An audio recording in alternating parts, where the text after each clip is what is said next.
va enchaîner avec le deuxième symposium des laboratoires Aduia qu'on remercie pour leur soutien.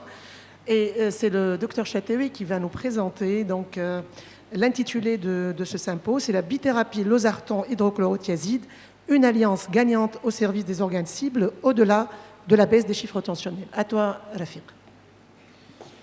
Merci beaucoup. Je remercie les laboratoires Aduia de m'avoir associé à ce symposium.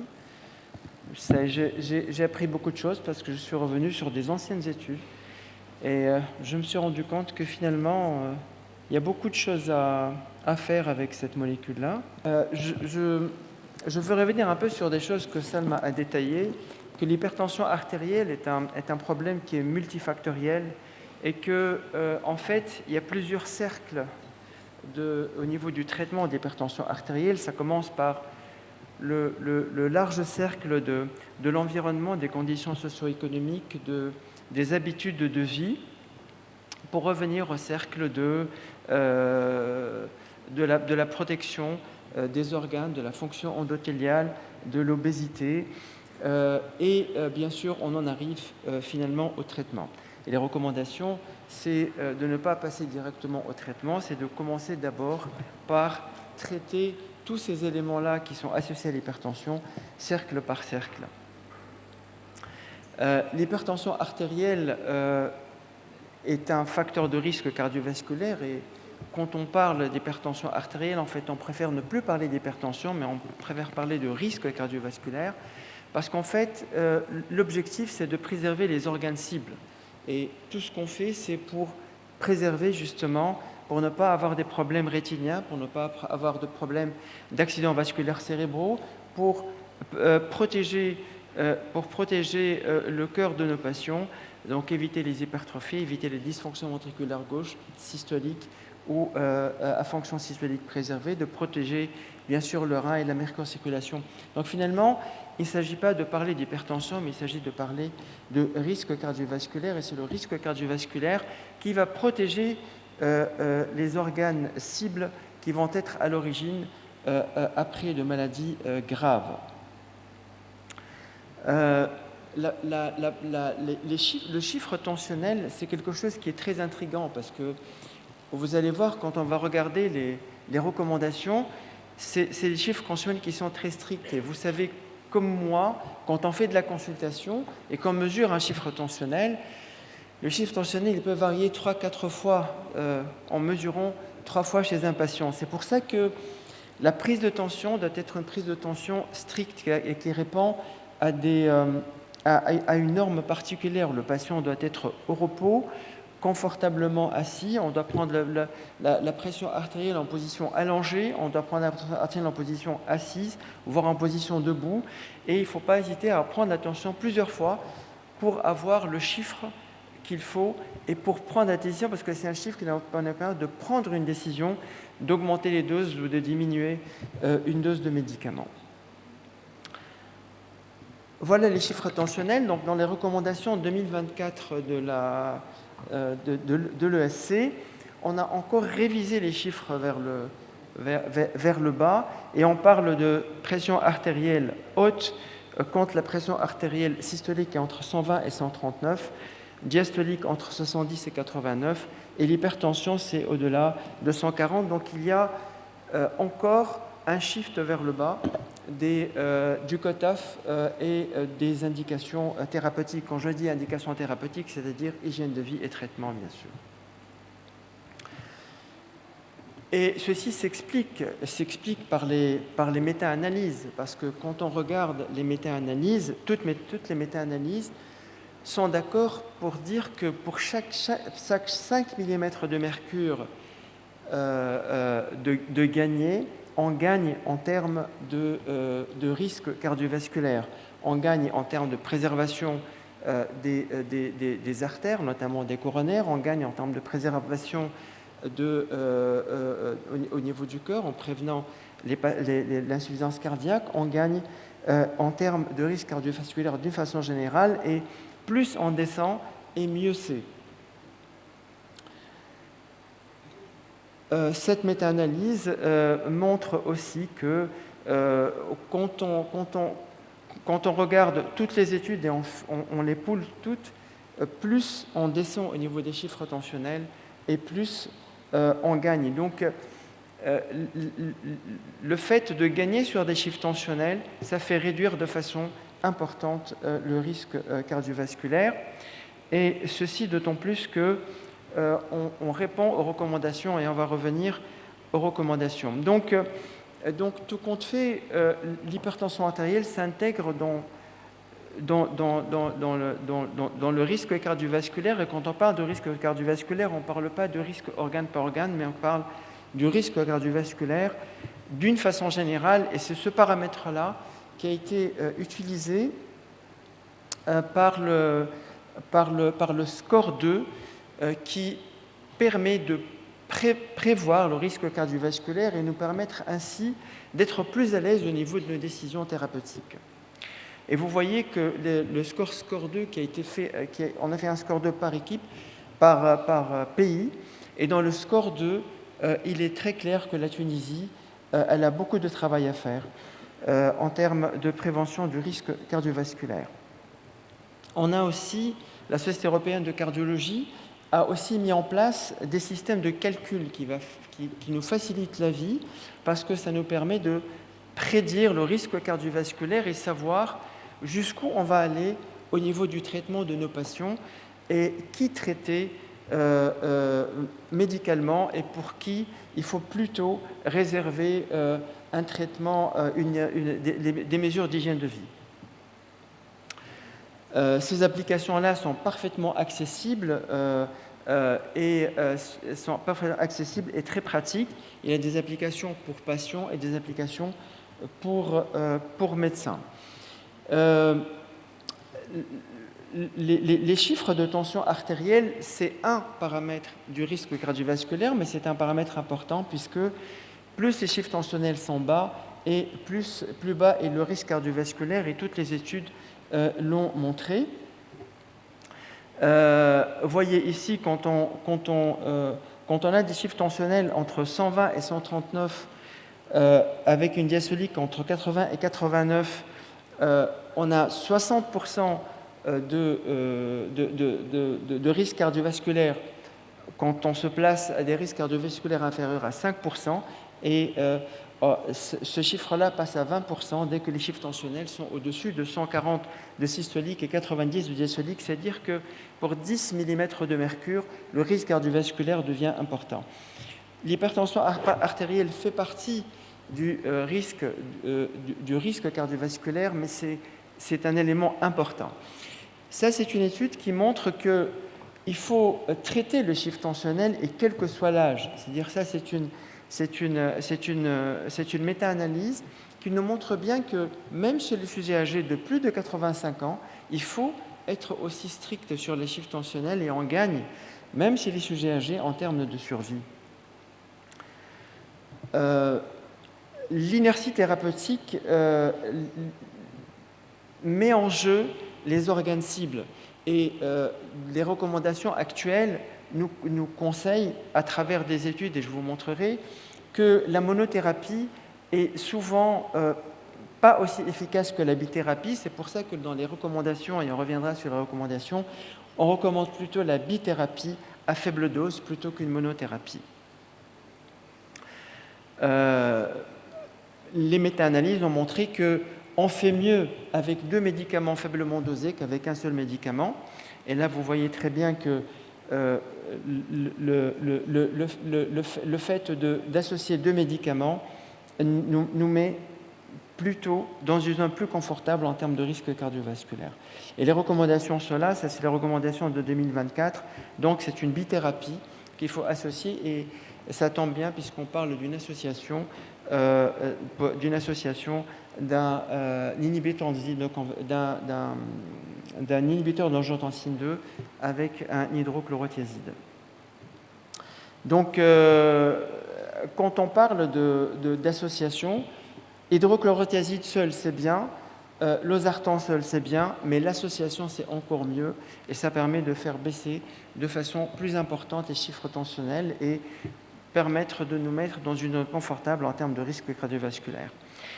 Notre registre, Salma en a parlé tout à l'heure, juste pour vous dire que notre registre, vous savez bien que c'est un registre qui a été fait pour voir si les facteurs de risque sont contrôlés après un accident coronarien.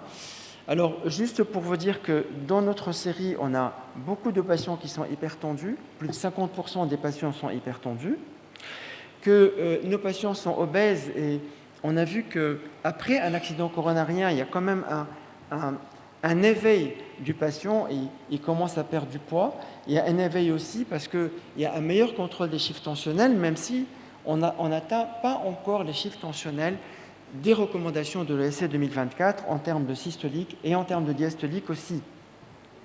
Et qu'au niveau prescription, on est beaucoup plus inhibiteur d'enzymes de conversion que inhibiteur de l'angiotensine 2, mais peut-être parce que c'est des séries qui sont plus hospitalières et que la participation malheureusement du secteur privé dans cette étude n'a pas été importante.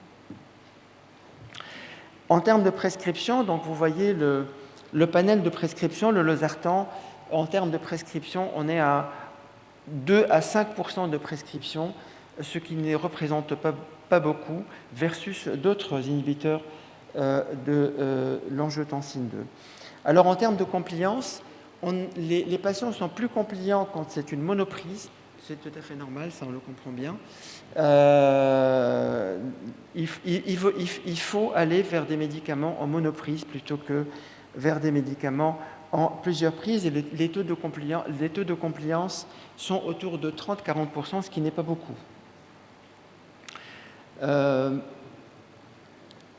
L'adhésion thérapeutique est un facteur qui est très très important et c'est un facteur qui permet de diminuer de façon importante le risque cardiovasculaire, et ça a été démontré aussi dans cette série.